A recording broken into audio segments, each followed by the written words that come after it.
Hello everybody, Shrouded Hand here. Today we're going to look at some viewer submitted stories. A lot of people DM me to tell me about their strange experiences. Sometimes they've got photos or videos. I love hearing about these stories. I always find them really interesting, and I'm glad that people seem so eager to share them with me. I thought I'd compile some of the best ones here and share them with the world. It seems a shame to leave them sitting in my inbox doing nothing, so here they are. In each case, I got permission to put them in this video. I've got no way to verify the truth of any of these stories. In some cases I did change the names or certain details just to protect people's anonymity, but otherwise I'm just presenting them as they were told to me by the original poster. So the first story was sent to me by Bright of War on Instagram, and he writes, "This pic was taken about 1983 or 84. It's one of those Olan Mills photos with the different cloth backdrops. We always thought there was a face in the background to the right of me. One day I looked at the picture on the wall and it just hit me. The face in the background is of my own, as an adult.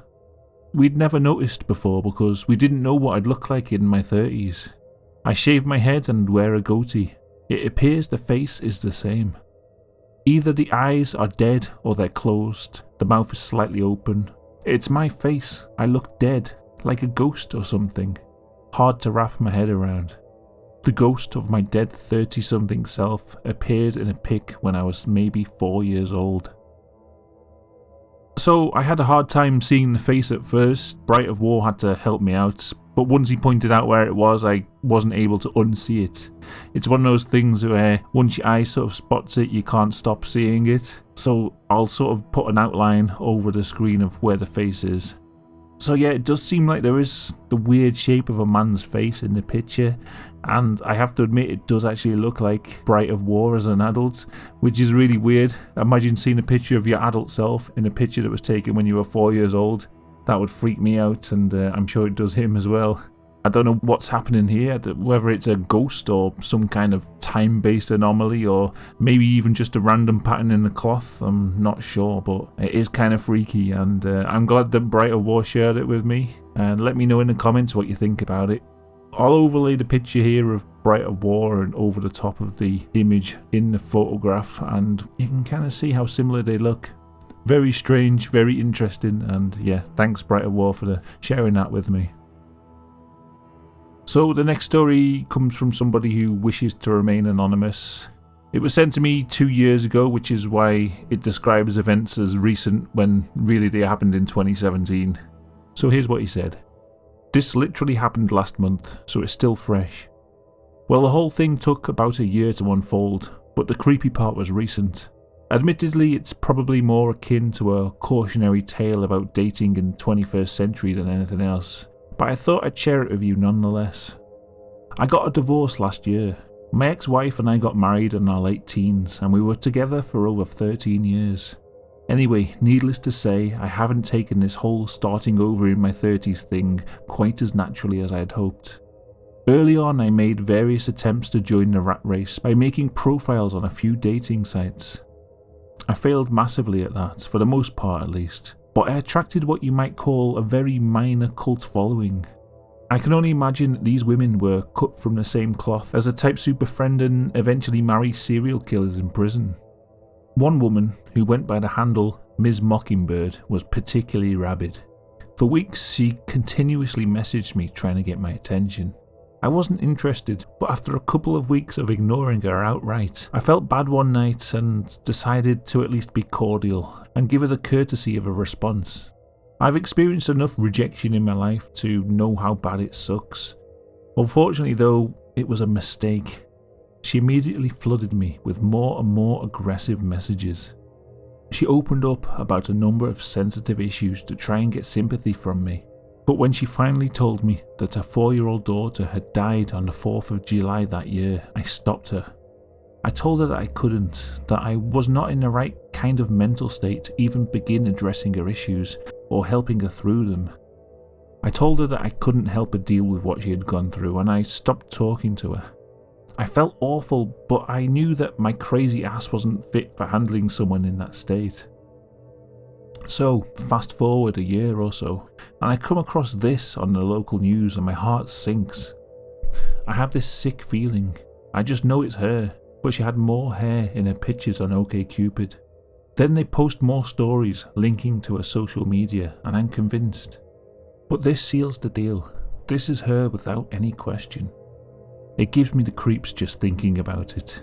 She tried to use her daughter's death, a murder she committed, to lure me into a sick world and give her sympathy.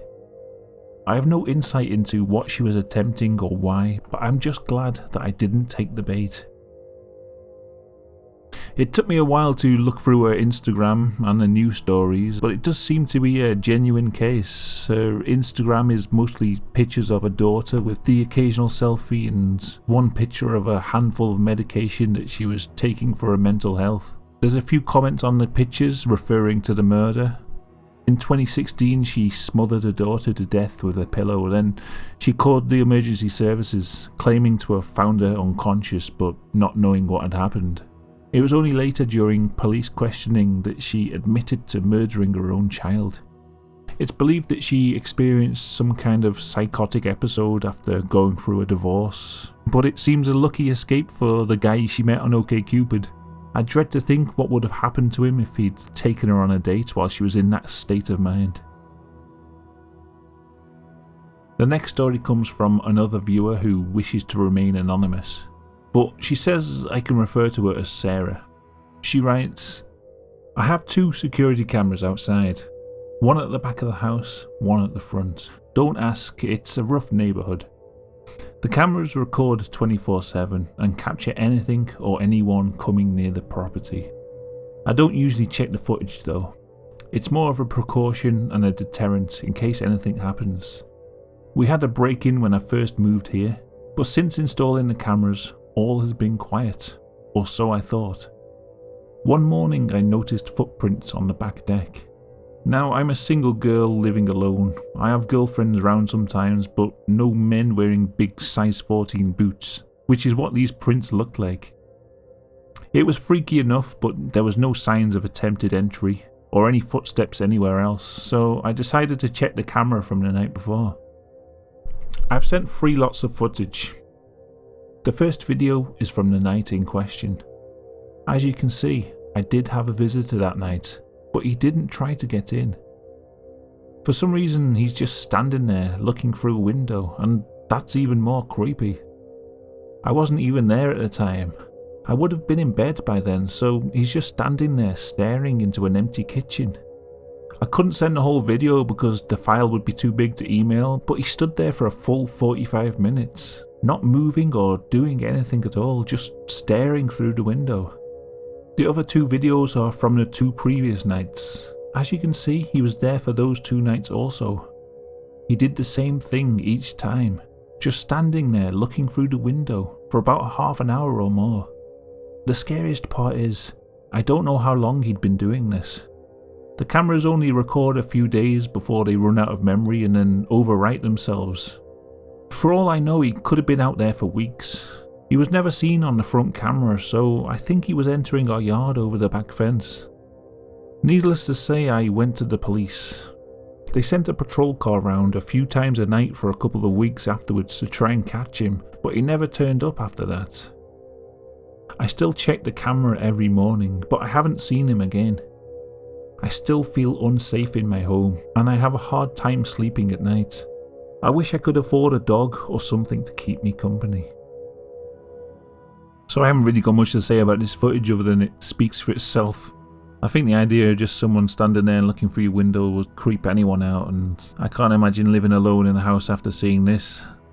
I don't know too much about the case. I wasn't given too much details. As I say, the person who sent it wanted to remain anonymous, so I wasn't able to look up any police reports or anything to verify it, but if this footage is real, it's very creepy, and yeah, it's definitely something I wouldn't want to see outside my house, so I can't imagine how she feels, and the footage is incredibly sinister and gives me the chills. Okay, so the next story comes from Josh. This pic was taken at my old apartment in Brevard, North Carolina. This was my cousin Bobo that he took after getting out of the shower getting ready for a date. Nobody was home at the time, and this was taken on a crappy Samsung flip phone back in 2009. My family stayed in the apartment for 8 years, and we've got plenty of photos. This was taken 2 weeks later in front of the same mirror. Bobo and I were talking about how you can see the infrared beam from a TV remote in the camera, and we tried to see if we could capture the beam reflecting in the mirror. I've sent 2 copies, the untouched original and my cleaned up copy, to compare. Notes in the cleaned up copy, it looks like a guy, but notice no eyes, where you can see eyes in Bobo. By the way, he died from an OD 3 months after these pictures. I'm 6 foot and he was only 5'8", and all I had was my hand in the shot to take the pic. There's no way the face is me, due to the placement and the height. Josh did tell me that he's got other footage of strange goings on, as well as witnessing stuff that he didn't get on tape. It sounds creepy as hell, and he goes on to explain a bit more. He said, "There's this ball of lights, either baby blue or orange, which would appear on a wall, move about 6 to 7 feet, then disappear. The light was so bright it would reflect back to your hand when you tried to touch it. In the living room, round the same time, a bright white light the size of a softball would dance all around the ceiling and wall. The lights lasted for 7 to 8 months and then quit. But oddly enough, they only occurred after 4 years of being there. Things moved all the time, in front of whoever at all times of the day. From what I gather, around 35 years ago, the apartments I stayed at, Holly Crest, was built behind the Hurt family house, which was now a playground. There were 6 family members that lived there. The youngest, a boy, I can't remember his name, so I'll call him Steve. The dad loved to smoke cigarettes, and Steve's grandparents just so happened to live in my apartment. One night Steve went to spend the night at his grandparents', when by chance the dad fell asleep smoking, burnt the house down, killing everyone inside. After the house burnt down, the apartment complex turned the lot into a playground. But with the ties to my apartment, the family would come by or stay or whatever. Anyway, again by chance, I had a friend who did tree work and just happened to meet Steve. I wanted Steve to come and meet me, just hanging out. Steve came by, but I've never met somebody who was so on edge before. At first I thought he was drunk or buzzed or something. My buddy went and dropped Steve off at somebody's house, and Steve told him why he acted the way he did and apologised. He said he felt like we were going to attack and hurt him, but I was perfectly kind. Honestly, I think the shadow thing behind Bobo in the first picture is a demon, and the mom and dad was protecting us from it. The reason I could tell the difference was that when I smoked I'd have ashtrays slide across the table, and once I could not whatsoever keep my cigarette in the ashtray. It just kept on jumping out, and it looked like someone was trying to flick the ashes off. Plus there were all these weird orbs all around my kids and any other kids, but not the adults. The last month we stayed there is why I know there was a demon. Josh sent a picture of himself to me for comparison to the face in the second photo. It does look strangely like him. It's kind of similar to the first case in this video, but the face is actually at a right angle. Josh was able to shed a bit more light on this figure. My best guess is that the shadow person could look like other people, but most of the time it would choose to look like me, but with parts of me missing. Legs missing, face distorted, etc. Bright lights, either white or baby blue or fire orange, would appear on the walls, usually in a very close time window, either before or after it would show itself. 9 out of 10 times it would walk down the hallway, looking into the bedrooms before moving into the walls. So apparently this is only scratching the surface of Josh's story.